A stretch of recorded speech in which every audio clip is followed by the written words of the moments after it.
the Executive Officer of the Union Stiftung. Yeah, thank you very much, Tim. Today on Earth Day, we want to demonstrate support for environmental protection. Warm welcome from me, from the Union Stiftung, from Saarbrücken, from the Saarland. Great having you here today on our common event. Later, Ike von Ruszkowski will introduce everyone. I would like to out myself as a big fan of national parks. I live on the doorstep of Hochwald-Hunsrück National Park, and I always visit a national park when I'm in the US. The last one being Everglades National Park in 2019. It was a great pleasure to be there. As Union Stiftung, we are very happy to support this event. I would like to say thank you to Mr. Bruno von Lutz, who invited us to participate. And now I'm looking forward to having an exciting event. Thank you very much. And Bruno. Thank you, take over. Michael. Let me take over then, ladies and gentlemen. I'm pleased to welcome you to our Earth Day event. My name is Bruno von Lutz, and I'm the director of the German-American Institute Saarland. So, Earth Day. The first Earth Day was celebrated in 1970 in the US. And in 1990, Earth Day went global. And today, a staggering 190 countries across the globe are involved in some kind of activity or other. It is the great achievement of Earth Day that it triggers widespread mobilization of civil societies around the globe to drive change towards an enhanced awareness of the pressing environmental issues. Today's event, moreover, is also part of Transatlantic Innovation Week 2022. The Transatlantic Innovation Week is a joint German-US partnership to deepen collaboration on the policies and technologies needed to accelerate a sustainable future. So our event today fits nicely into the aims of both Earth Day and Innovation Week.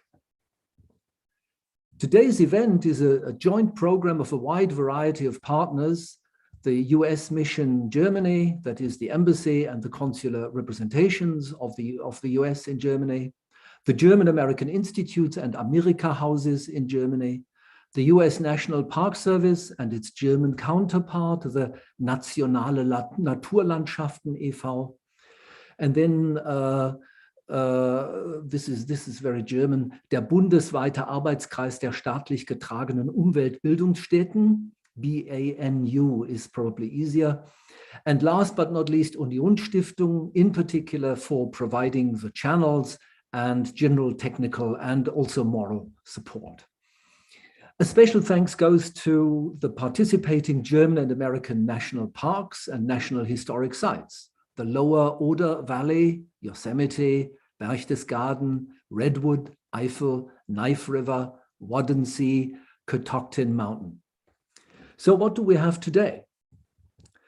We're looking forward to the screening of the world premiere of the film One Earth, One Passion, produced by the German-American filmmaker Alana de Joseph. And Ike von Ruszkowski will be talking about the film later and the work of the US and German national parks, and he will also interview the rangers who are present today. And I'm quite pleased to welcome quite a few representatives of the parks from Germany and the US. Ike will go into details much later. Okay, thank you for your patience. Let's watch the movie, get it rolling. Okay, thank you very much. I will start now the movie. Just give me about 10 seconds.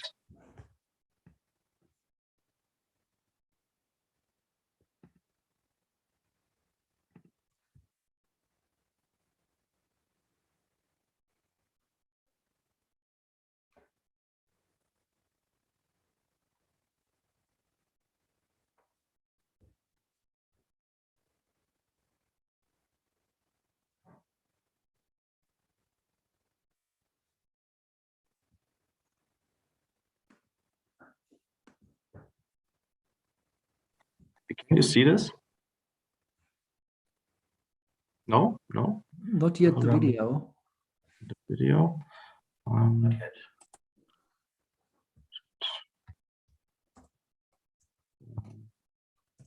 So I've started Bildschirm übertragen, and you should see what the planet. Don't you see the planet? No. Tim, du musst, glaube ich, nochmal beim Screen teilen in das Fenster vom Video reinklicken. Du hast jetzt, erzähl mal, glaube ich, den Dateibrowser. Weißt du, wie ich meine? Einen Moment. Also nochmal ganz kurz stoppen und dann nochmal Screen teilen, starten und dann ins Video rein, in den Player. Das müsste dann gehen. So. Also Bildschirm, so. Genau, dann kannst du das Fenster auswählen, was du teilst und dann, genau, das sieht doch schon mal gut aus. Just a moment, please. Ja. So. So. Das sieht doch gut aus. Wunderbar. I think we're getting there. Can you see it now? Yes. Okay.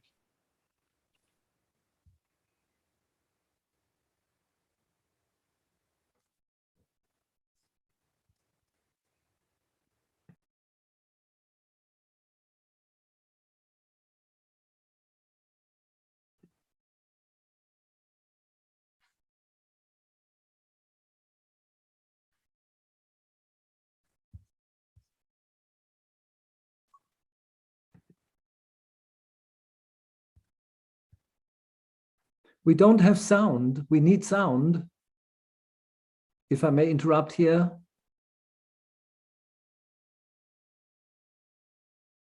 So. Oh.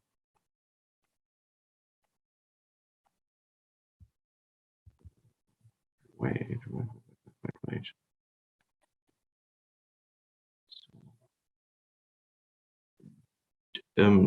You don't hear the video, do you? Is it rolling at the moment? Now is it rolling? No, we don't hear anything. It is very slow and without sound. Okay. So there's a technical problem here.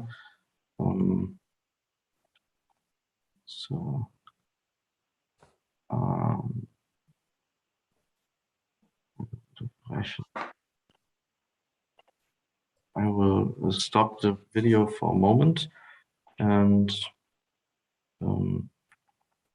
will. So, wo kann das liegen? So. Ich werde mal etwas anderes probieren. I will just. Tim, vielleicht noch mal ganz kurz noch mal den Bildschirm teilen. Ja. Er ist geteilt. Genau. Und dann in dem Freigabefenster kannst du auf Erweitert klicken und dort auf nur Computerton. Ton freigeben. So. Ich probiere es jetzt nochmal. Ja, also kann man was einklicken mit Ton und dann müsste es Ton freigeben, klickt. Ja, funktioniert. Very good. Super. Ja. Okay, dann mache ich mich nochmal kurz stumm, werde das Video anmachen. I will start the video and make myself silent. Just a moment, please.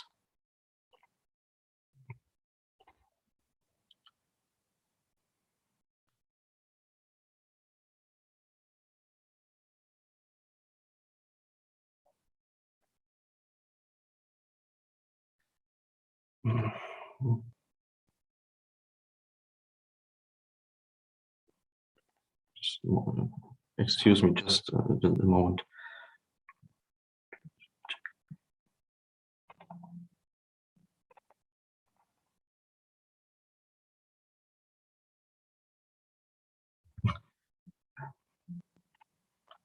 So.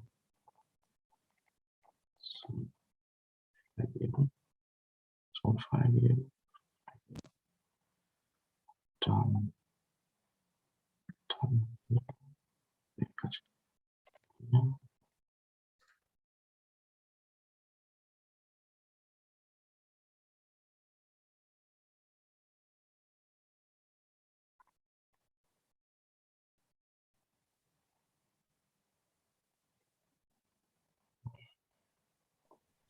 Guck mal, Tim, klick noch mal in den Player rein, dass wir das sehen, die Freigabe. Einfach noch mal in den Player.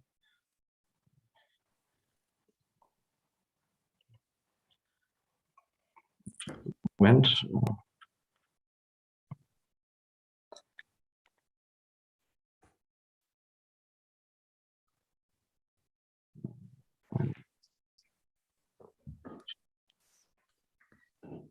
Download. So.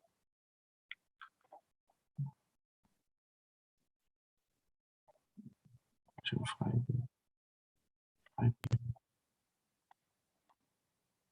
Genau, jetzt nochmal das Video anklicken und dann müsste es eigentlich funktionieren. Genau, einfach so lassen.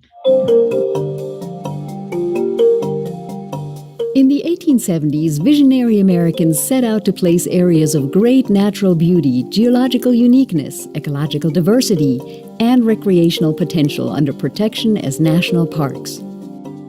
Germany followed suit in the 1970s.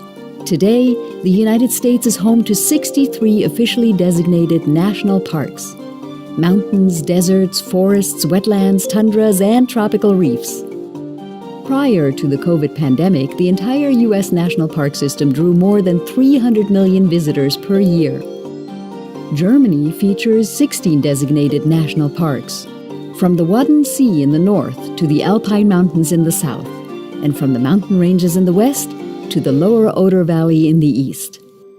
Hallo liebe Kollegen, hello Friends of Earth, ich sende euch sonnige und stürmische Grüße aus dem Nationalpark Unteres Odertal. Mein Name ist Vanessa Selter und ich arbeite hier als Rangerin. Unser Nationalpark ist ganz besonders, denn wir schützen hier eine der letzten großen Flussauen in Deutschland und damit sehr viele leider sehr selten gewordene Lebensräume, insbesondere für hochspezialisierte Tiere und Pflanzen. Ich finde es klasse, dass der Nationalpark so vielen seltenen Tieren ein Zuhause bietet und ich finde es toll, ein Teil davon zu sein, damit diese Lebensräume auch in Zukunft noch erhalten werden und unsere seltenen Pflanzen und Tiere nicht von dieser Erde verschwinden. My name is Shelton Johnson, and I'm a park ranger right here in Yosemite Valley. And I'm passionate to connect people who don't see this place as their home. African Americans and other people of color don't come here, but yet it's their inheritance. It's our inheritance. And these parks belong to every human being on Earth, not just in America, but around the world. And I feel like I should be more excited because of El Capitan right behind me, covering most of the sky. But I can't, because when I'm in the presence of such beauty, it just makes me quiet. It just makes me become still within myself and within my spirit. And that's the power of these places. Any place that can reduce you to speaking in a whisper is a place that has the same atmosphere as a cathedral, a church, a mosque. And how do you put a value on that when the entire earth is sacred and that earth is all around you and it fills the sky? Servus, ich bin der Dominik Josten, Ranger im Nationalpark Berchtesgaden. Wir haben neben unserer Artenvielfalt auch ganz viele tolle Flecke im Nationalpark und einen von diesen Flecken, den zeige ich euch jetzt. Neben unseren Top-Highlights, dem Watzmann, unserer Adlerarena, dem Klausbachtal, dem geologisch wertvollen Wimbachtal und den anderen tollen Highlights habe ich euch hier zu einem besonderen Naturjuwel geführt. Unseren Königssee. Ich mag meinen Job, weil ich den Leuten die Besonderheit der Natur näher bringen kann, weil ich die Natur schützen kann und weil ich immer draußen sein kann, auch wenn die Sonne mal nicht so vom Himmel scheint wie heute.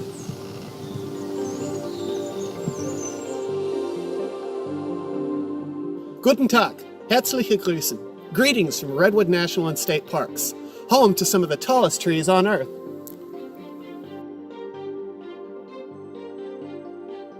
My name is Ranger Stephen Krause, and one of the reasons why I love working at this park is because we make amazing things happen through the strength of partnerships. Together with our friends at Save the Redwoods League and the California Department of Parks and Recreation, we are setting an example for the world with a forest and watershed restoration project called Redwoods Rising. Not only that, our partners in the Yurok tribe have spearheaded a project that has allowed us to become the 6th reintroduction site for the very endangered and sacred California condor. So spread your wings, soar on over, and give us a visit sometime.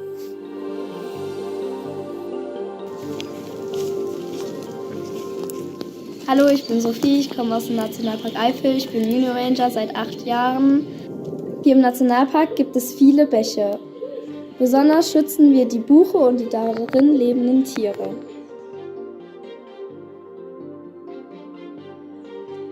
Das größte Tier bei uns im Nationalpark Eifel ist der Rothirsch. Was mir besonders am Nationalpark Eifel gefällt, ist, dass es für alle Menschen etwas gibt und jeder Mensch Natur erleben kann. Hi, my name is Alicia Deegan. I'm superintendent of Knife River Indian Village's National Historic Site in North Dakota. I'm also a citizen of the Mandan Hidatsa Rikara Nation. And I would like to show you the Earth Lodge that I have here that's behind me. The Mandan Hidatsa Rikara Nation still lives in North Dakota. We have almost 16,000 members that live on the reservation and throughout the country and the world. What motivates me when working here for the National Park Service, and especially at Knife River, is the fact that I get to work and live in my ancestral homelands. And I encourage and hope that someday you can come out here and we can continue to keep these places special and the earth special and continue to tell our stories. And I thank you for listening to me, and I appreciate it. Matskarats. Hi, I'm Suzanne Koschel. I'm a ranger in the Lower Wadensee National Park in the northern part of Germany. I'm in a little observation hut for birds because it's too windy and I'm not able since days to take the video outside. So I'm here. Here you see parts of our little parts of our big national park, which is connected to also Netherlands and Denmark. I love my job because I know I'm part of a big ranger family which works world wild, national wild, Europe wild, country wild, to protect nature, to protect species. And I'm convinced, and that motivates me, that we need more protected areas. It motivates me to be able to contribute my energy, to contribute with my knowledge to realize this nature conservation work. Hi, I'm Philip S. Greenwald. I'm the Chief of Interpretation and Education here at Teton Mountain Park in Central Maryland. This park, what makes it unique is, well, look where I'm standing. I am standing in woods. This was all clear cut at one time. So Teton is a success story. It is a place of rejuvenation, of recreation, of rehabilitation. So we invite you and we invite visitors to come here to have that time out. That is what makes me very excited about being a park ranger here, because I'm in a place where people come to take that time out from either their busy lives or to reconnect with nature. So we invite you to come to Teton to get back to your roots, like the trees around me. As different as these national park systems may seem, they have something in common. On both sides of the Atlantic, park rangers are entrusted with protecting and preserving these parklands. Rangers are people of all backgrounds, ages, genders, faiths, and ethnicities, united in their passion for preserving nature and combating climate change for future generations. Today is Earth Day. Let's make a difference. This is Earth Day. Let's make a difference. This is Earth Day. Let's make a difference. This is Earth Day. Let's make a difference. This is Earth Day. Let's make a difference. This is Earth Day. Let's make a difference.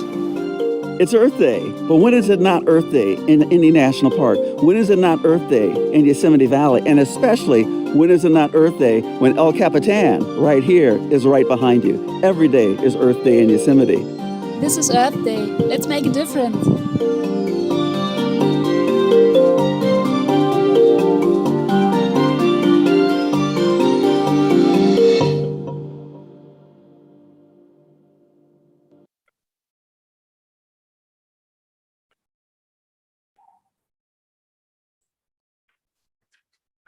Yes, thank you so much for this wonderful, inspiring film. And as Phil just did, you can applaud virtually or just do it on screen or just enjoy and capture the moment. So welcome everybody on my behalf. My name is Ike von Ruschkowski. I am the director of the Alfred Töpfer Academy for Nature Conservation, a conservation and wildlife training center situated in the northern German state of Lower Saxony.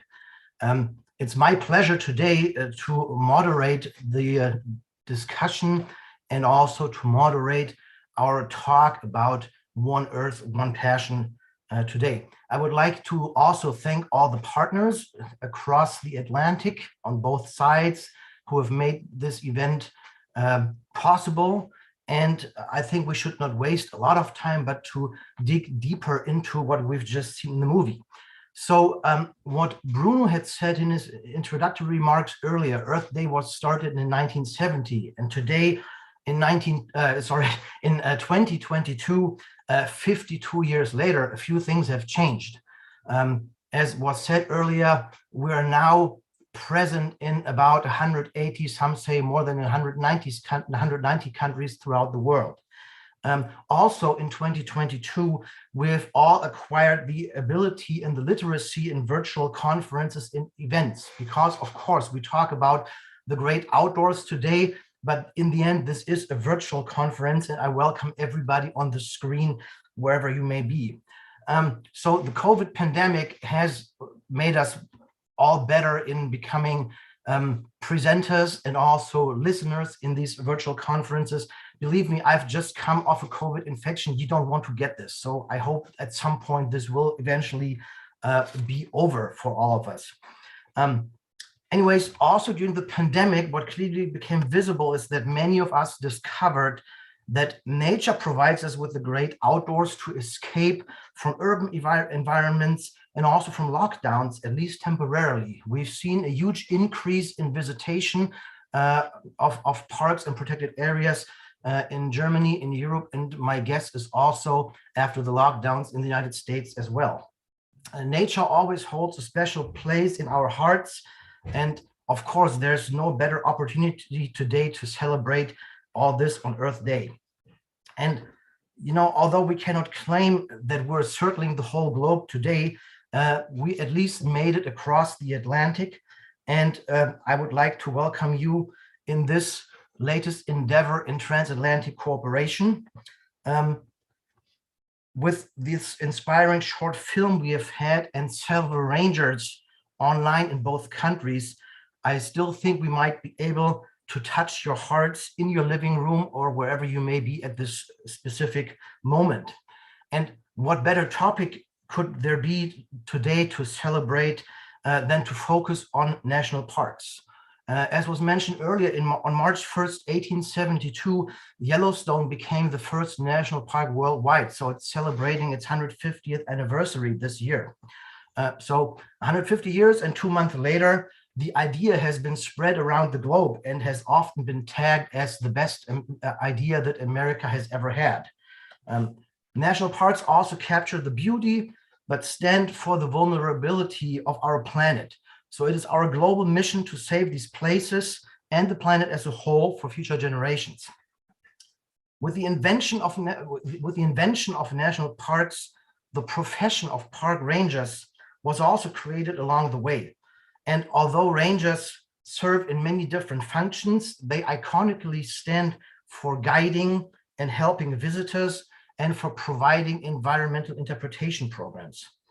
In other words, rangers are the focus and the key pillars behind national parks and our protected areas.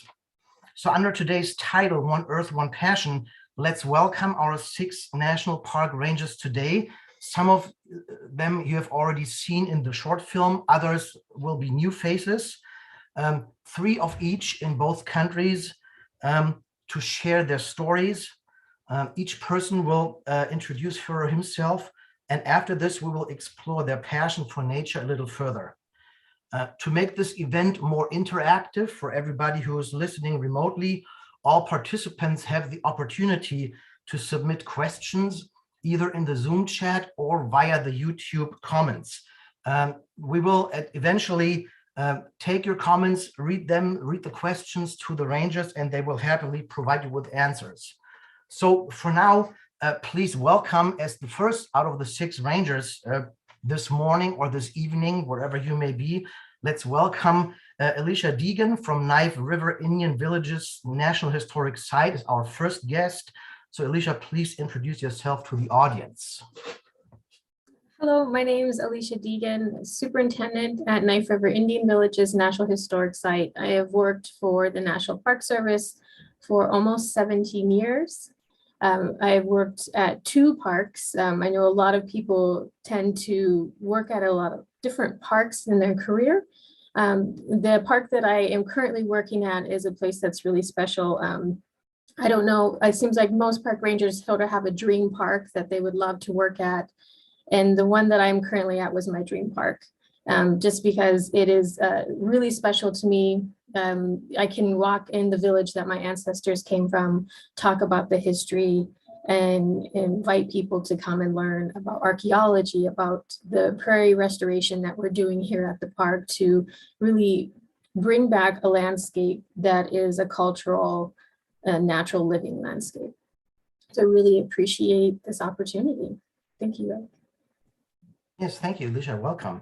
And now we'll beam ourselves quickly across the Atlantic towards Simon Potthast, who serves as a ranger in the Lower Saxon Waddensee National Park and World Heritage Site. Hello, Simon or Simon.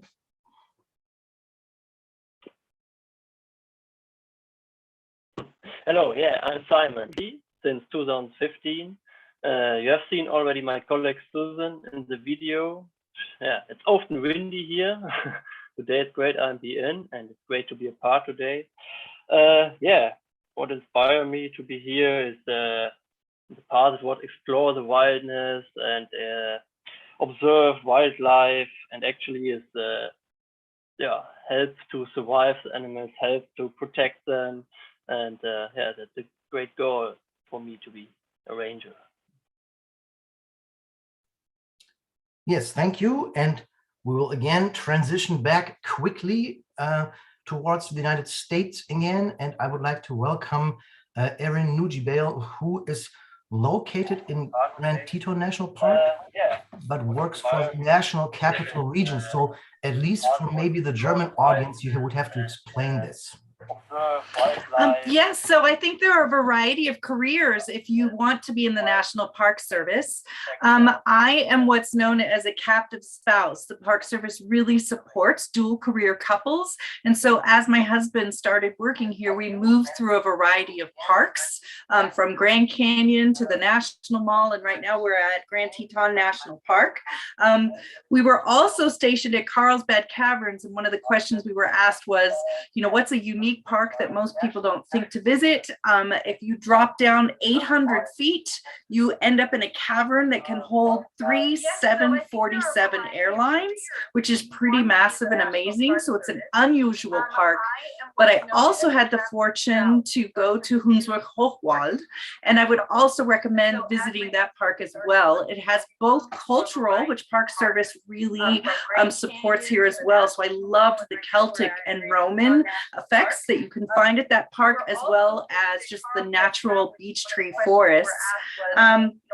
And I'm going to put in a link if you're interested in coming to work for the National Park Service as a German citizen. There are programs available. You can come over as a volunteer. And remember, there's more to Park Service. So I do a lot of training and development. There's tons of careers. They need people in budget. You can have a mission you love and believe in and do the career field you love. So just consider being a park ranger because there's a variety of opportunities to contribute to our planet and something you feel passionate about. Thank you. Thank you, Erin. And again, back to Germany. Melanie Rajasberger at Berchtesgaden National Park is the next person to join us here. So hi everybody, my name is Melanie Rajasberger and I've been working at the National Park Berchtesgaden since about 1.5 years. And since childhood, it was a dream to become a national park ranger, and I always was fascinated by nature and loved being outdoors. And therefore, I studied biology in Salzburg. So usually I'm an Austrian girl. And after finishing my studies, I started working at the National Park Teton. There I also worked as a national park ranger for about 2.5 years. And because of private reasons, I decided to move to Berchtesgaden, and I love being here and I love the job as a ranger. Thank you. Thank you, Melanie. And now back to Catoctin Mountain Park, where Philip Greenwald is joining us. Hi, everyone. Philip Greenwald. I'm the Chief of Visitor Services here at Catoctin Mountain Park. This is my 7th National Park Service unit. I have a unique reason for joining the National Park Service. Was actually, I wanted to be a history teacher. I was always interested in history. From the first time my dad put me on his shoulders and took me to an American Civil War battlefield and filmed the whole thing with a lens cap on the camera. So I had to become a ranger to see if people could actually see the park or you could only hear the parks. In a 14-year career, I've had amazing experience. I've worked at Everglades National Park. I've worked at a place called DeSoto National Memorial, where the first Roman Catholic Mass or service was ever held in the United States. I've also got the whole George Washington sword that he used at the surrender of Yorktown that made America independent. And now at Catoctin, I'm back at a place where 4 generations of my family have hiked or worked or visited. And so this is an amazing park. And we're so amazing that we don't even need the word national in our title. We just know that we're that great of a national park. So that we are Catoctin Mountain Park. So thank you for coming to visit us virtually. And if you ever make it across the pond, come visit us in person as well. Yes, thank you, Phil. And last but not least in our lineup here is Michael Rös, who works at Eifel National Park. Welcome, Michael. Or do you want me to call you Michael? Choose what you want. What you want, yeah. So it's fun to be with you today, and it was fun to see the video of our junior ranger placed within highly motivated people, being 10 years or maybe 40 years older. Yeah, I'm working at the National Park Eifel, which is located in the most western parts of Germany, just right to the Belgian border, and it's the only national park within our federal state. And I compare it to Maryland, Catoctin Park. We have about the same size, but we have 2.5 times more inhabitants. So it's a crowded place, and there's only a small pieces of nature left. And it's a great inspiration and a great honor to be responsible for a piece of land and letting it find back its way to natural dynamics. So it's fun, but it's also a great, maybe sometimes a burden. Yes, thank you very much, Michael. And I think you can all see that we have a very passionate group of people here who works for the national parks in both countries. And I would like to start our conversation here by, again, digging into the question, what inspired you to become a park ranger? Because Melanie said, since her early childhood, she was fascinated by nature. So to each of you, my question is, what inspired you to become a park ranger? Was there any specific key changing events in your lives after which you thought, I need to become a park ranger now. Why is that?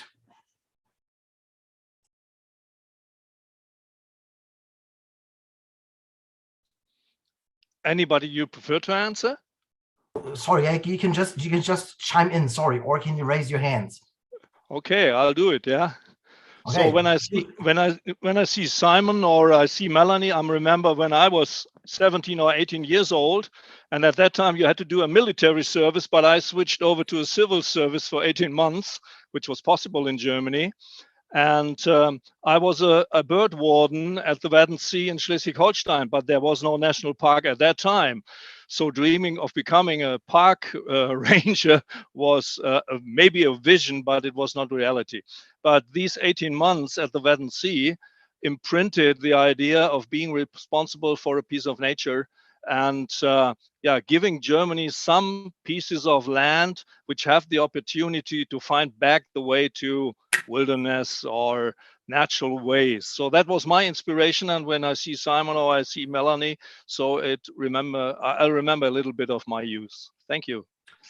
I think both Simon and Melanie appreciate that you compared them to 17 and 18-year-olds by the looks. So that was a very nice compliment of yours. Anybody else with stories of inspiration? Yes, Phil, please. Sure.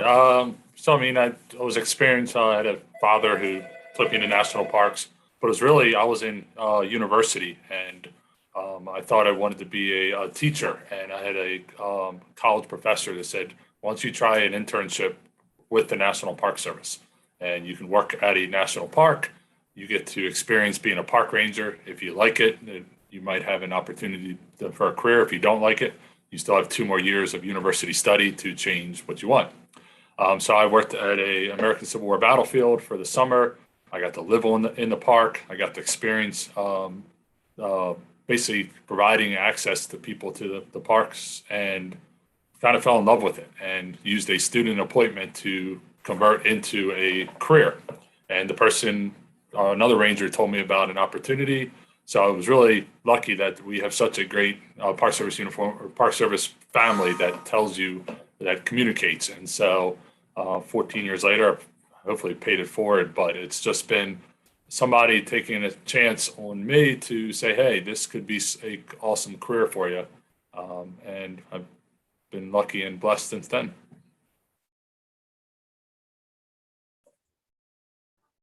So Aaron, since you work in employee development for the National Park Service, do you see a lot of employees or future employees that provide you with stories of passion why they want to become a park ranger?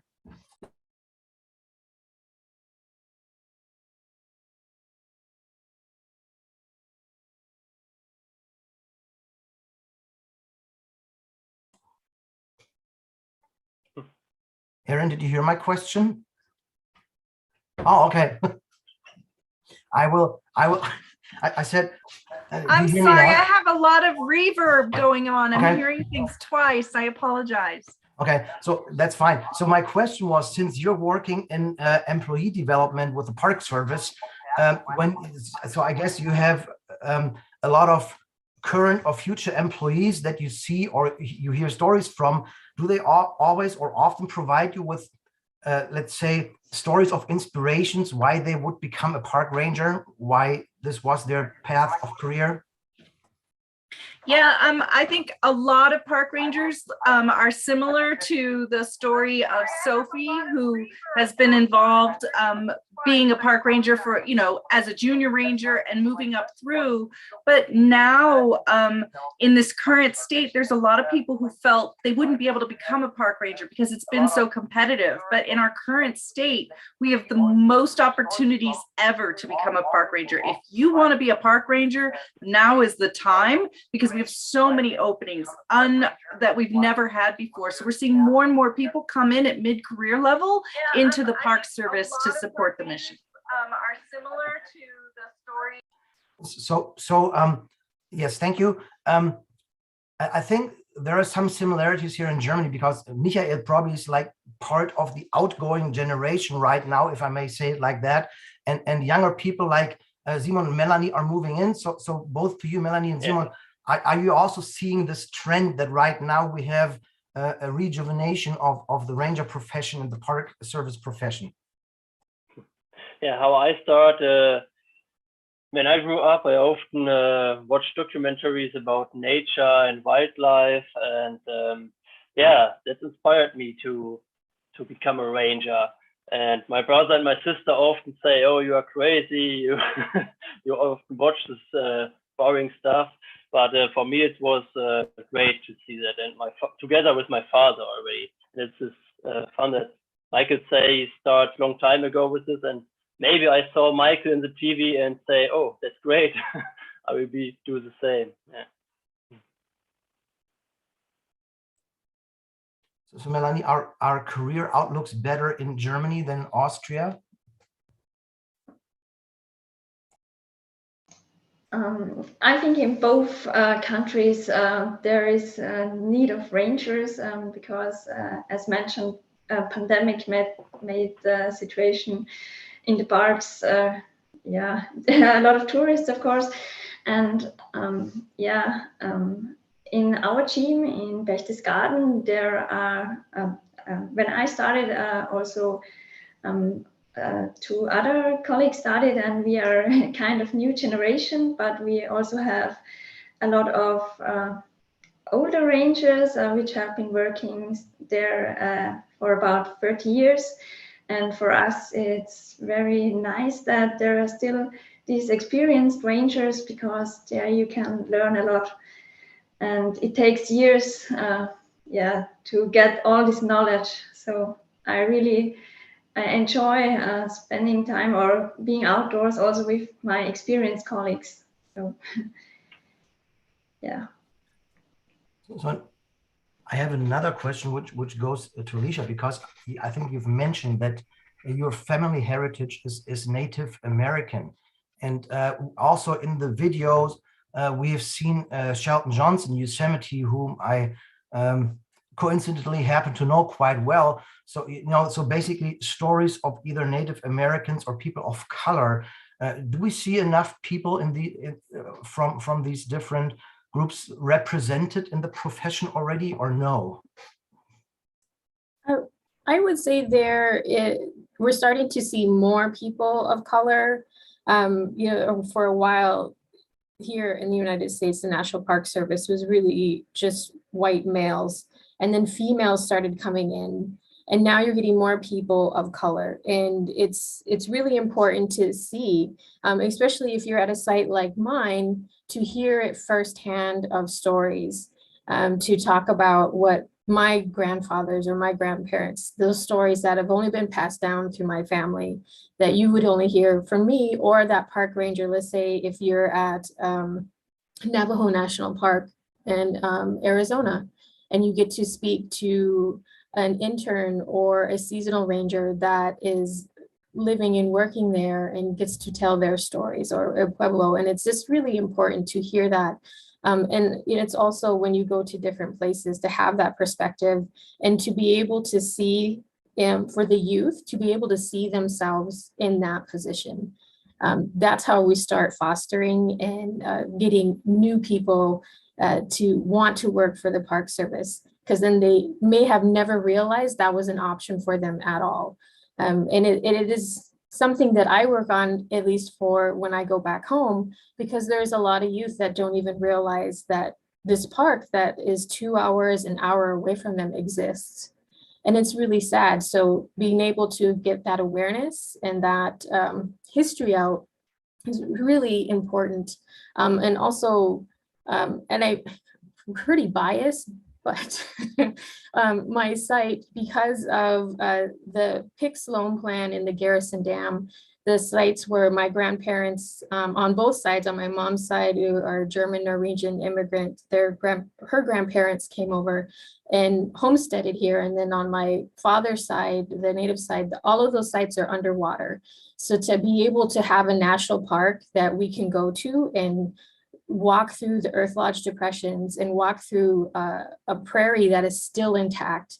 I think when we're talking about Earth Day, we talk about the rainforest and how important it is to preserve rainforests. But I don't think people realize also that the prairies that we have are also lungs for the earth, and to preserve and keep intact prairies is really important. And so I'm very proud to say that we have an intact prairie, mixed grass prairie here at Knife River, and we're continuing to try to restore prairies that have been farmed. So I think you have raised also one very interesting topic about the local connection between a park and the population that lives nearby. I would like to look into this further in a little bit, but I just wanted to ask one additional question in terms of workforce diversity. And I would like to ask Michael, because I guess he's the most senior expert on the German side in this round. And, so if we look at the workforce in German national parks, do we see, for example, people or already employees that have an immigration background, for example? Do we see people with Turkish roots in the workforce, or is this also a topic or a field where we have room for improvement? I think we don't see so many. Yeah, if you take North Rhine-Westphalia, we got, for example, we take our national park schools where classes come out for a week, and they come from urban areas. So you got 50% of the children are of Turkish origin or Near East origin or North African origin, but they are not used to nature. Yeah, they come from densely populated areas, urban areas. For a lot of them, it's the first time to be out a whole day in a forest or in nature, or even sleep outdoors. Yeah, and cooking your meals outdoors. So that's a topic you have to face and you have to change. We have one expert. It's a blind person. Yeah, he's always improving our devices for handicapped people, and he is of such an origin. But that's not so much. But I want to talk about one aspect I heard. It's very important. Storytelling is very important. So in my team, there's a lot of former lumberjacks that switched over to natural conservationists, and they tell the people, in former times we cut the trees, now they should decay naturally. And it's a very authentic statement. And these guys are honored by a lot of visitors which accompany the groups. And it's good to have all layers of a society within your team. Yeah, it's not only possible or good to have university students or university educated people. We need this basic force too. Yeah. Mm-hmm. Yes, thank you. So you also raised this topic, addressing younger people, telling stories by probably using the method of storytelling as one interpretive means. So do any of the parts that are represented here today, do you have specific programs, for example, that address local schools? And what are your experiences with such programs? Yes, Erin, you have raised your hand. Yes, I want to highlight two really innovative programs that I'm aware of, and I bet Alicia, you know of some others, but one that really stands out to me is Santa Monica Mountains does pop-up vans. They go to markets, they go into the cities, they reach out to youth groups and literally do interpretation in a pop-up venue. I've heard it to be a van or a tent, so that they're reaching out and doing exactly what Alicia was talking about, reaching people that don't even realize that there is a park so close to them. And some of the changes, like from a facilities maintenance side, is making sure that we have picnic areas to accommodate larger families versus the traditional, 2.2 kids and parents, right? Trying to really imagine what are the needs and uses that folks from would potentially want to do. And then the third program, since I'm at Grand Teton National Park, I feel like I should highlight it, is one called Pura Vida, and it's bringing Latin American youth into spending a week out here at the park. It's its 5th year and running, and it's doing exactly what Herr Roos was saying, which is, how do we get people who've never been here in the national park, who've never slept outside, who've never done a rope course, and really bring them out here to experience it and get an understanding of a potential career that was never even on their bucket. And that's just one program. I think the Park Service has a lot of programs like that to engage the youth and bring them. Yes, thank you. And any other stories from other parks? And in the meantime, Melanie, you saw also that there's already one question from the audience, which concerns the image or in the background. What's the name of that specific mountain? So maybe you can answer this question as well. It's the große Hundstod. If I translate it, it's the big dog's death. Not a very nice name. Yes, thank you. Is it located in Berchtesgaden National Park? Yes. Yeah, perfect. Yeah. So other mentions of programs that exist to attract the youth or to address certain target groups within your parks? Yeah, so a lot of parks have distance learning programs where you can reach people all over the world and bring them to the site virtually, sort of like what we're doing here. But you have a ranger that has a very specific topic, like what we do here at Knife River. We have an Earth Lodge tour where we will take students that do not have the ability to come out to North Dakota. A lot of people have never been to North Dakota. We're kind of one of the last states, if you're touring the United States, that people usually go to. And so this is a really great opportunity to get students in and to see the Earth Lodge and to learn about archaeology, to learn about the natural histories, the rivers that we have here. And also there's some different programs that bring students in to do work and like do natural sciences. We've had students through the local community that we would be going out and harvesting dragonfly larvae, and then they go and get tested, and then that's put into a science database that is shared throughout the world. And so these students get an opportunity to do citizen science, or I think there's a new term that people are using, and I cannot think of it, community science.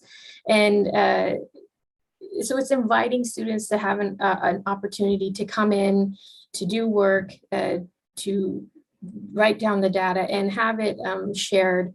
And so then they can go back to the classroom and see what they're doing, along with other programs that we have, like ancestral lands programs. It gets youth that never had the opportunity to go into a park, and they get to do other science information, or they get to do interpretation, and it's just introducing them to a place that they may have never been, like Erin was talking about, and Michael were talking about. This is a great way to bring the youth into our parks and to start having them be invested in wanting to do more work here, or just be advocates. That's a really important word when we're talking about youth and getting that word out.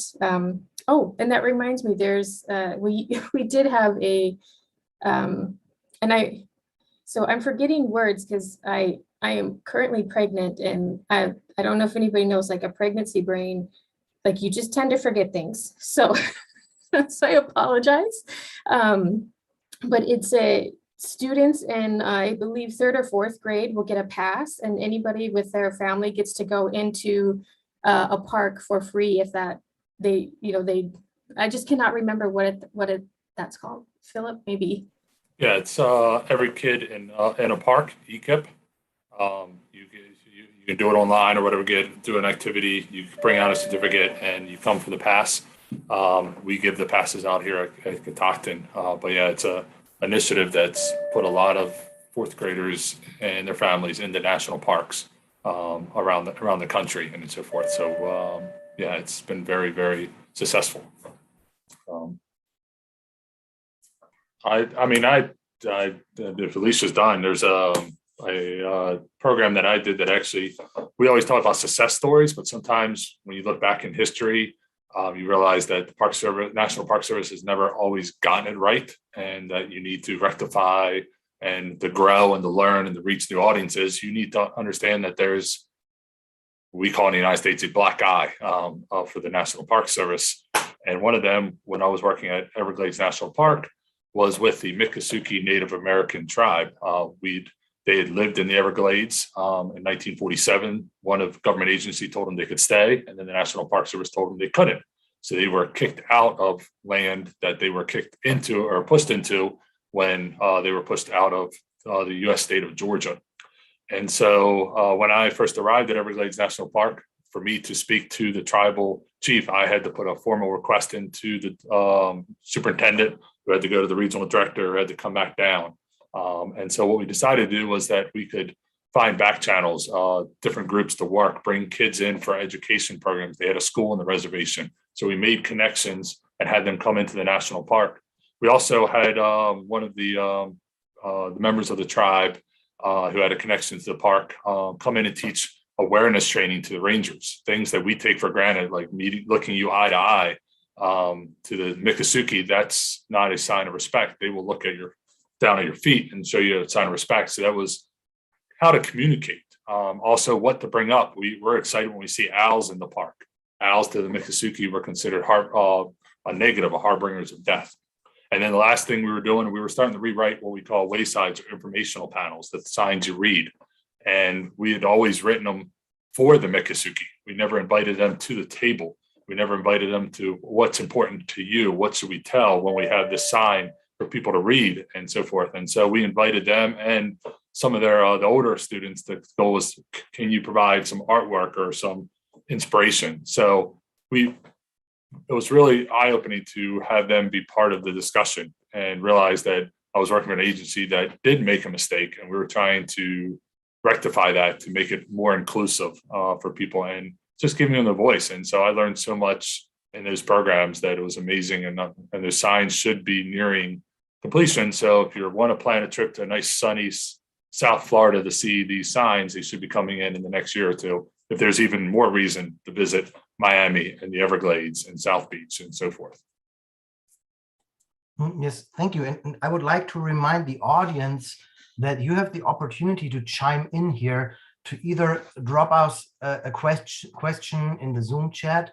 And also, Bruno, I would just like to hear from you whether we have any comments or questions in the YouTube channel, because that's the one I can't monitor. Yes, thanks for this.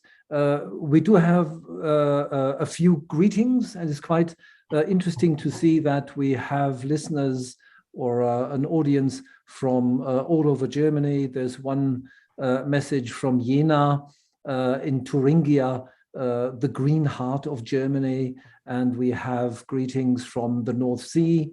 And I would like to mention that we do have as a visitor Alana de Joseph, the filmmaker. I would like to welcome her heartily here. It was a great film, and I think we learned quite a bit from it. But I think now, give me some time. Now we do get quite a few messages here. I'll chime in when I'm ready. Okay, perfect. We'll just wait. Whatever you have to tell us. It's great that people send greetings. So we send greetings to everybody back, whether it's in Germany, in the US, or elsewhere. In the meantime, until we get further questions from the audience, there's one more thing I would like to focus on your daily work. So we've talked a little bit about the inspiration that the parks provide. So, but again, looking at the people who work there, what makes your personal work days special? What motivates you every day? And do you have a special place also in your park? I would just like to hear from you. What keeps you going every day? And maybe you can describe a typical activity that starts your day, other than reading emails. We won't focus on that. Yes, Erin, please go ahead. As an employee development officer, I get the opportunity to coach, mentor, and support park rangers who want to move up in their career and are looking to find their place. And I feel I have the best job in the entire world.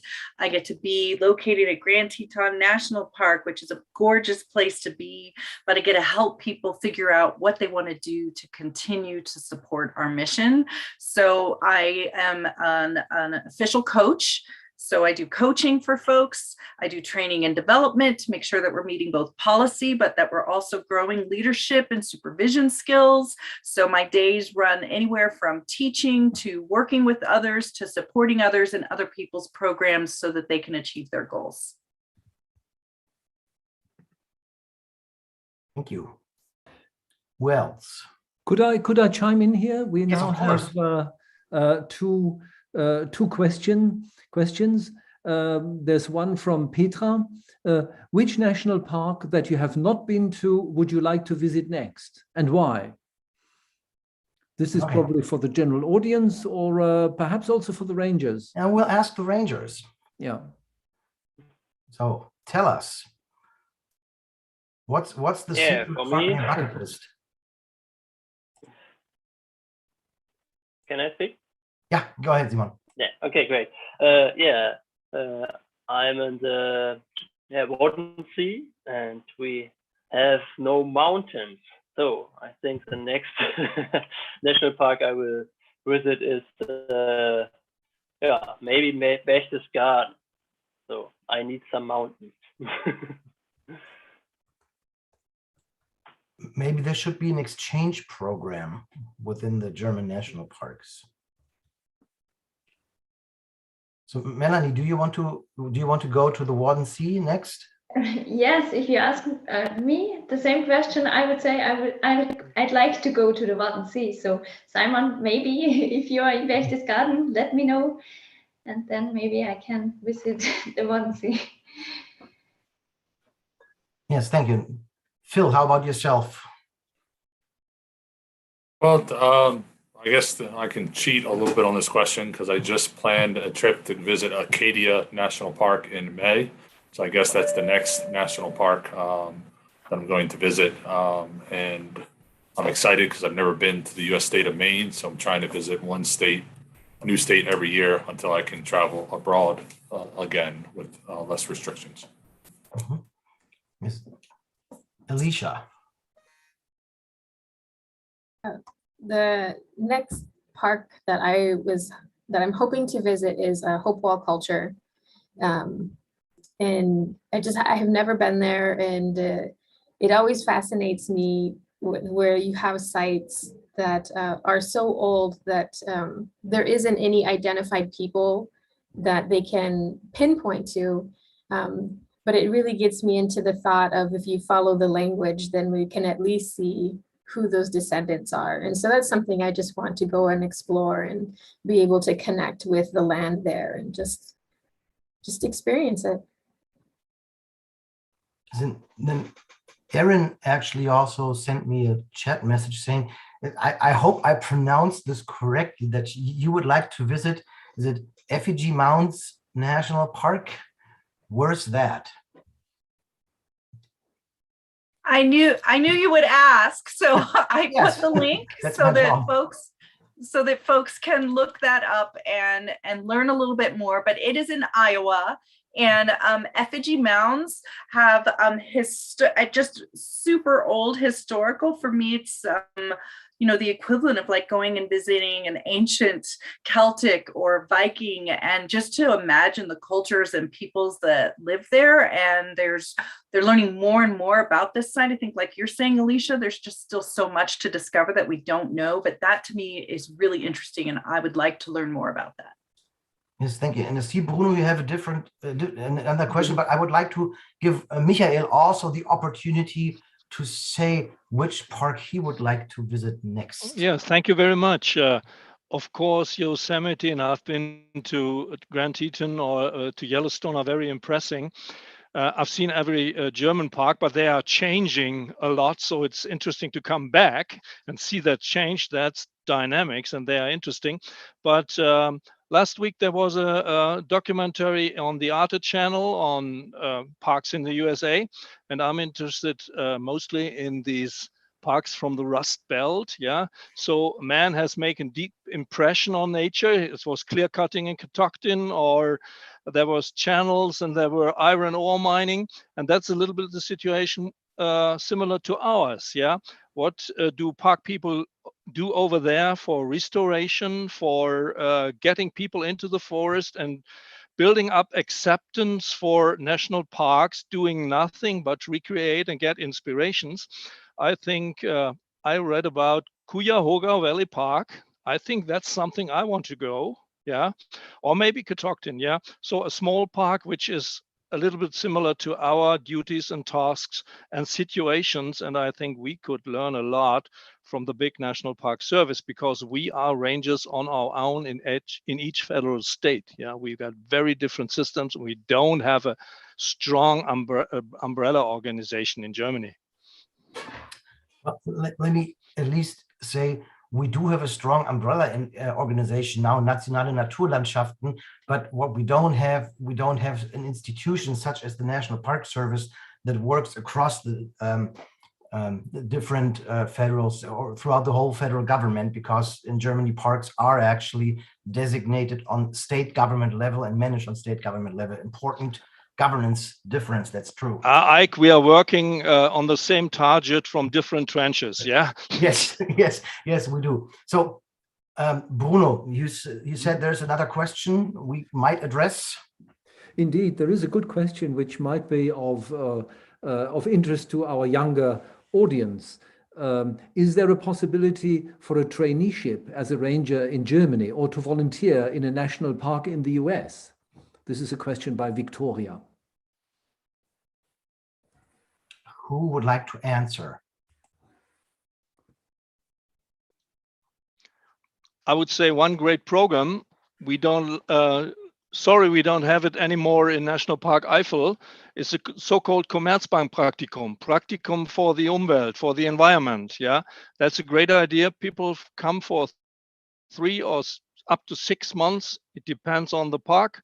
And they stay with the ranger service or in the research department. Yeah, they find a special place where they can find the work they like most.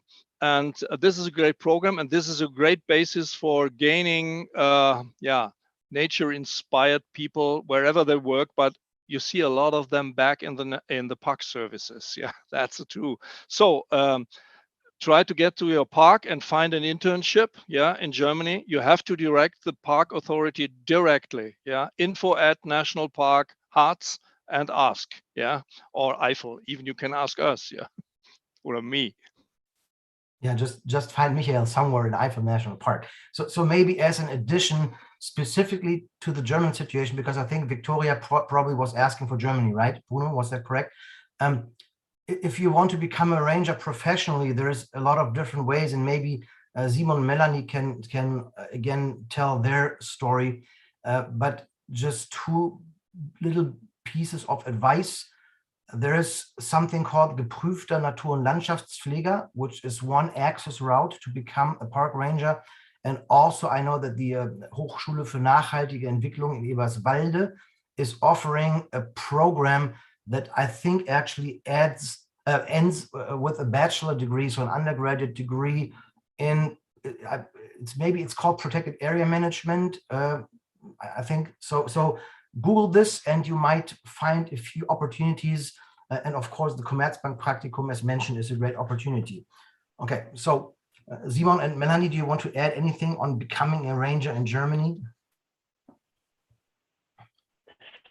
I think every federal state in Germany do it another way. So when you will become a ranger in Lower Saxony, you have to train in a green job. That means you have, for example, trained as a forest worker or as a gardener or as a farmer. So that is what you need.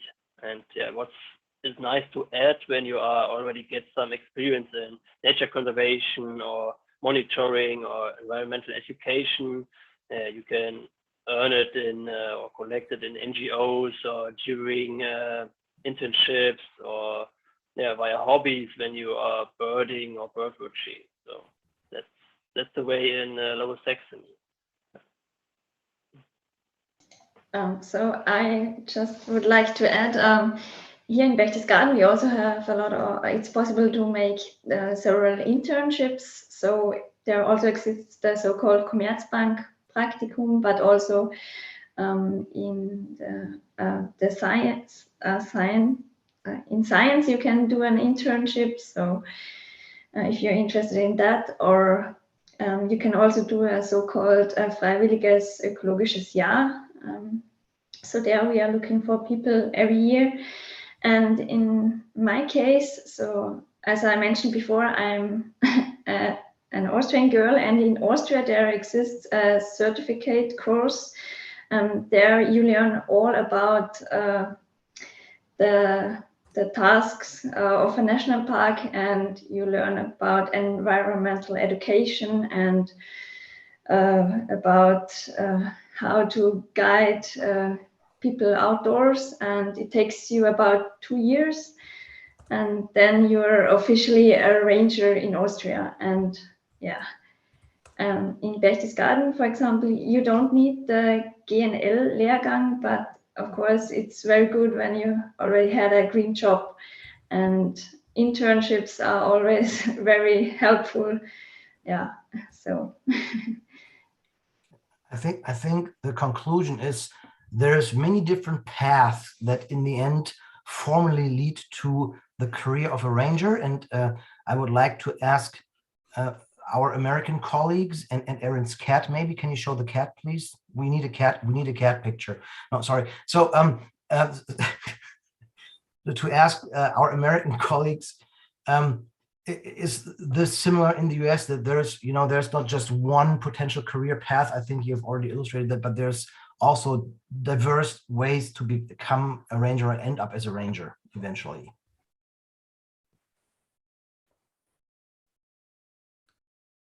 Anybody wants to say something on that? I can go. Yeah, go ahead.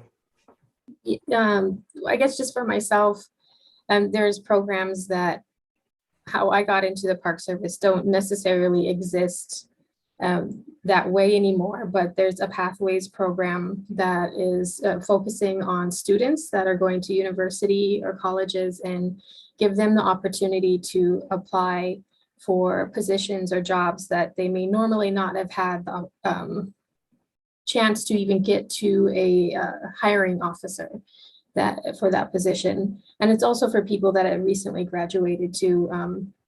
And anything that you can find, if you're looking and interested, is on usajobs.gov. And then that place you can create an account for free. It helps you build a resume. And just one thing when we're talking about putting in information for government jobs for the National Park Service within the United States is put everything down. Even don't assume that that person knows that you would know how to use a broom. So I know that seems really crazy, but it's just slightly different. Like my resume is 10 pages long. So it's just really important to include everything, because then that way you have a better chance of being able to be seen and rated. But then there are different ways of getting in, different hiring authorities that people have. Like if you're a veteran, if you're a person with a disability, there's the Schedule A hirings so there's a lot of opportunities. It's just a matter of reaching out and be able to speak to somebody. And I haven't ever met Erin or Philip before, but I feel like any of us, now that you have seen us here, you could probably reach out and we would be willing to help you and try to find some way, even that if that is trying to be a volunteer at one of the parks. The one stipulation for that is the park has to have a housing available for you. So to be able to find a park that you are interested in, you want to make sure that they have housing that you can move into. That is the one kind of key thing, because that was something that we were looking for here at Knife River, but we do not have housing for anybody to move into unless we can find some local housing. But it gets a little difficult. So there are parks that do have housing, and if they are available, it is a really great opportunity. And then that's a really good volunteer or resume building. It's just there's a lot of different options. But like for myself, I really wanted to do tourism for my tribe. The National Park Service was not on my radar at all. And like Philip, I did an internship in order to get my 4-year degree. And I worked at Mount Rushmore National Memorial in South Dakota, and fell in love with the National Park Service and fell in love with the mission and got into facilities and really liked the tangible aspect of being able to fix historic buildings or to fix the parkway and put projects in and be able to get that funded. So that was, for me, something I found was really important, and it plays into all parts of what you do as a ranger. There's like literally, we have gardeners, we have farmers, it's like anything that you could think of that you'd want to do, there is a position for that in the National Park Service. Yes, thank you. And Phil, if you want to chime in, go ahead. But I also was going to make a comment, but I can hold on for a minute. I mean, what neither of my compatriots have ever said so far, one of the best things about being a park ranger is you don't need to worry about what to wear to work every day, because you have a uniform. So for 14 years, I've been able to sleep in another 10 minutes every day because I know I'm wearing a Park Service uniform. So and you get the cool ranger hat as well, which is, I mean, that if that's not incentive to work for the National Park Service. But now, in all seriousness, there are, I mean, Everglades National Park, where I used to work, we actually had German volunteers who gave programming in German. We had volunteers, Spanish. We even had Chinese and Japanese. We had the language brochure translated, I think, in 25 languages. So international volunteers are very important to the operation. Getting into the Park Service, being a student hire, is always unique and always near and dear to my heart, because that's how I got in through a student appointment. But internships, volunteers, the running joke as well is that if you ask 5 rangers how they got into the National Park Service, you'll get 5 different answers. And so, feel free to email, even if you email the National Park website at Catoctin, it comes to me as the public information officer. So I would gladly help anyone who has a question or concern, or I also invite you to travel all the way here and ask it in person if you like. As long as you go to Knife River and then out to Grand Teton as well. So you got to go to all 3 if you travel. Yes, we'll start planning. And Aaron in the chat has written about networking.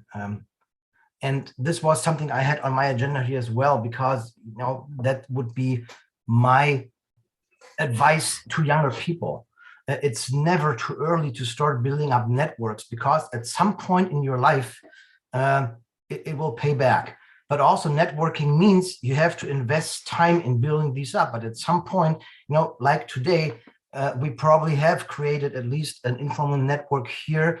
And many people here on the panel have already indicated today, if you want to reach out to them, just do it. And although, don't kill me if you're getting too many emails later on, but I would encourage you, use the opportunity, contact these people, and then this might be one little step towards your career in protected area management. Yes, Phil. Real quick, talking about networking. She probably doesn't remember it, but Aaron was actually one of my training instructors when I first became a permanent ranger back in the, I think it was 2009, 2010. It was either at the Grand Canyon or at Mather. But yes, so talking about networking, she was one of the initial resources that I had. And of course, she had just started with the National Park Service as well, because I don't want to give out ages or whatever. So we were both new rangers getting started. But talking about networking, it's amazing how it comes full circle, and it's a small family. So It is definitely, never too early to start networking, because you never know when you're going to be on a panel on Earth Day with somebody who was one of your mentors over a decade ago. Yes, perfect. I think that really describes it neatly, that it comes back full circle at you, but not in a negative way, usually in a positive way at some point. So always think twice about which bridges you want to burn. Don't burn any if possible. So Bruno, are there any more questions from the YouTube channel? Not at the moment, no. Okay, then we'll just keep anticipating. And in the meantime, of course, I would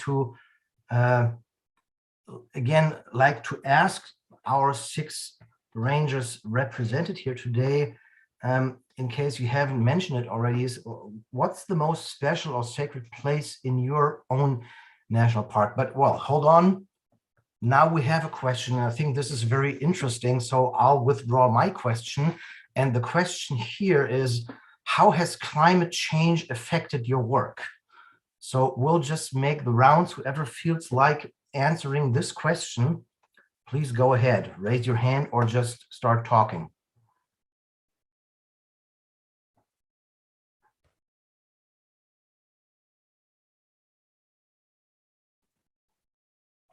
I'll go first. I've got 2 stories. So first, Everglades National Park. When I was there, I was working in the northeast section of the park, and we were doing what's called the Central Everglades Restoration Plan, which was, if my memory serves me correctly, about a $200 million per year restoration plan to restore fresh water into the Everglades, because we had the United States, state of Florida, population had swelled in the last 150 years, water had been diverted, and they were concerned about saltwater and rising sea levels because one of the keystone creatures there is the American alligator, and they cannot survive in a complete saltwater environment.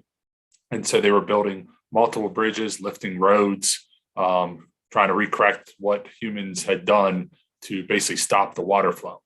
And there were times when you sat in construction for 10, 15, 20 minutes. And so we could come up with a slogan that you sit in traffic for 10 minutes, you save the Everglades for another 100 years. And there was a quote by an environmentalist that said the Everglades was a test for humanity.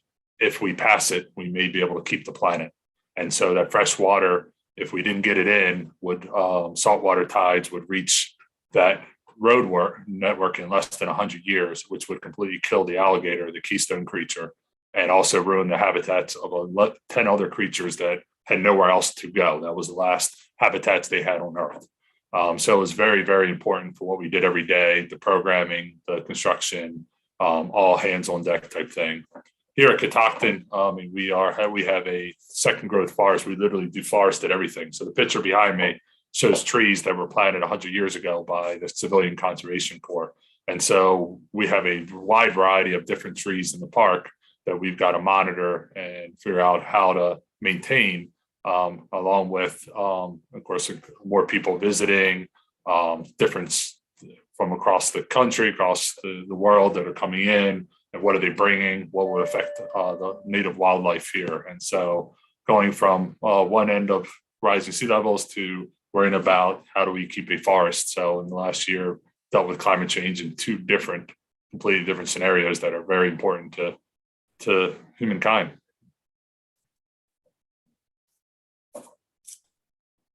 Yes, thank you. Climate change in the other national parks?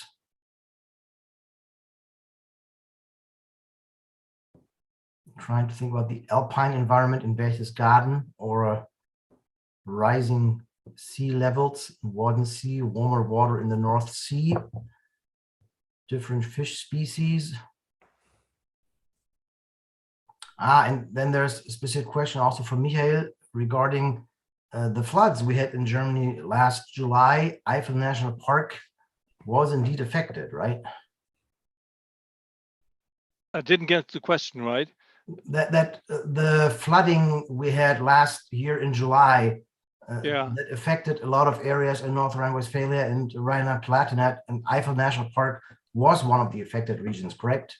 At least the administration. Yeah, we lost 25 offices, yes. And now we are living in a metal container boxes, yeah, or working.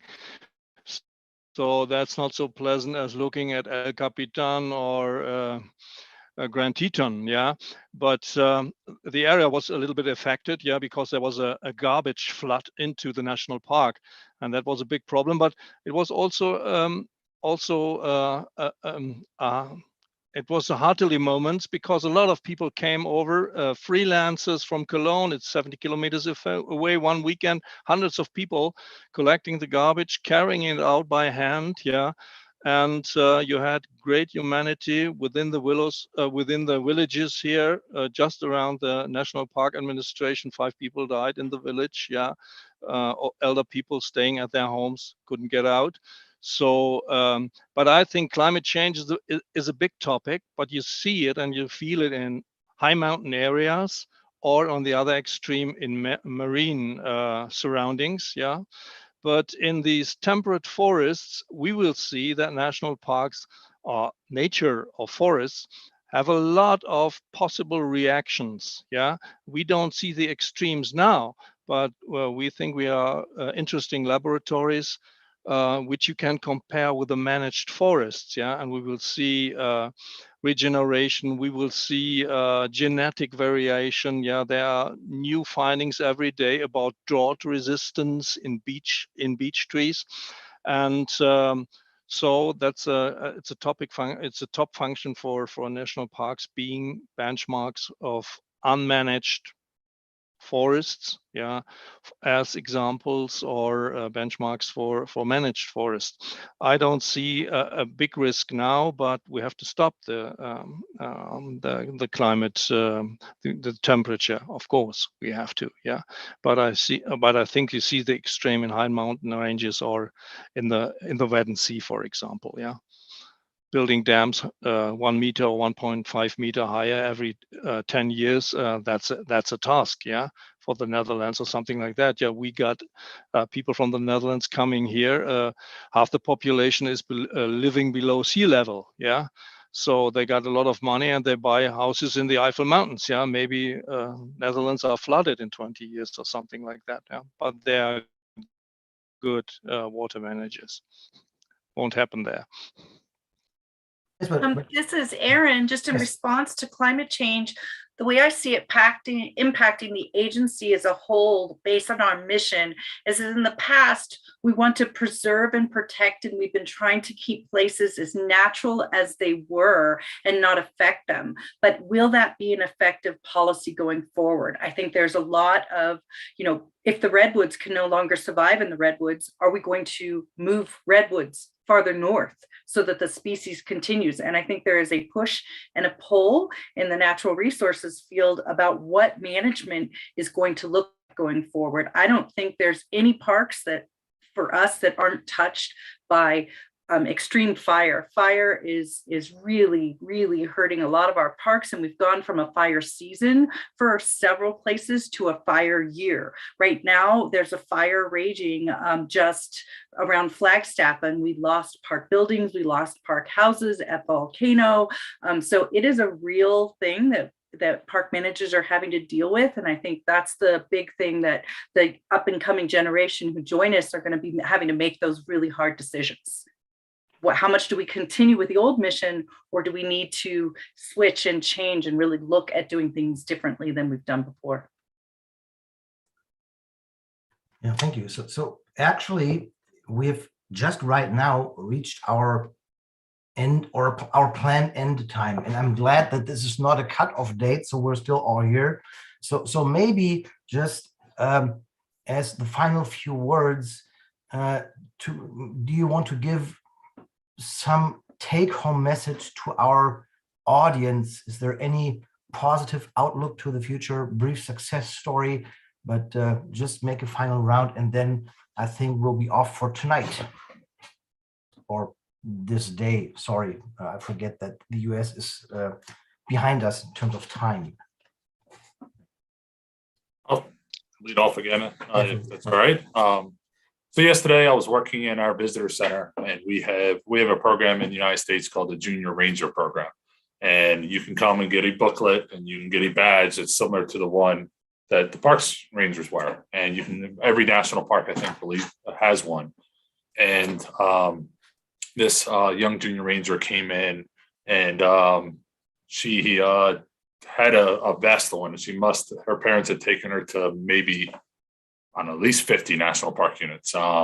And she had all these little plastic and wooden badges over everything. And she said that when she wanted to grow up, she was going to be the top national park ranger ever. And that and I guess that meant she wanted to be the director of our National Park Service. And so I told her I hope one day that I would work for her. And she said she would think about it. And so at least there's one person in the future that knows what she's doing and wants to protect national parks. And so I think that kind of, anytime you can connect with the youth and have someone like that who wants to visit national parks and be the top national park ranger, gives you a positive outlook for the future. So that was kind of just a bright spot of my week. And so I now know who my future boss will be in a number of years. So. Yes, thank you. Final opportunity for people to say final words. It's Michael here again. Yeah, what we always say, and what's the main motto of our National Park School program or National Kindergarten program is go outdoors. Yeah, it mustn't be a national park, and if you like it, and if you lose your fear of nature or of darkness or whatever it is, it will charge up your batteries. Yeah, so we have to bring young people out to nature. Yeah, otherwise we won't have allies for the protection of nature in the future. Yeah, I can also add something. We have the Junior Ranger 2, and yeah, yesterday we welcome a new member, and I asked, yeah, what is our aim, or what are we doing here? And one child said, yeah, we all here to work or to protect the nature world.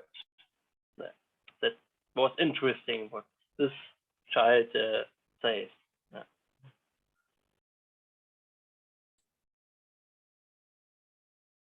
Yes, so thank you. If there are no further questions or no further comments, I would like to thank, first of all, our audience, either here or on YouTube, for staying with us, for asking questions. Yes, thank you. We'll applaud to all the panelists tonight. Thank you for taking your time. I think this was a very worthwhile and enriching format, which I think we should also carry on in the future.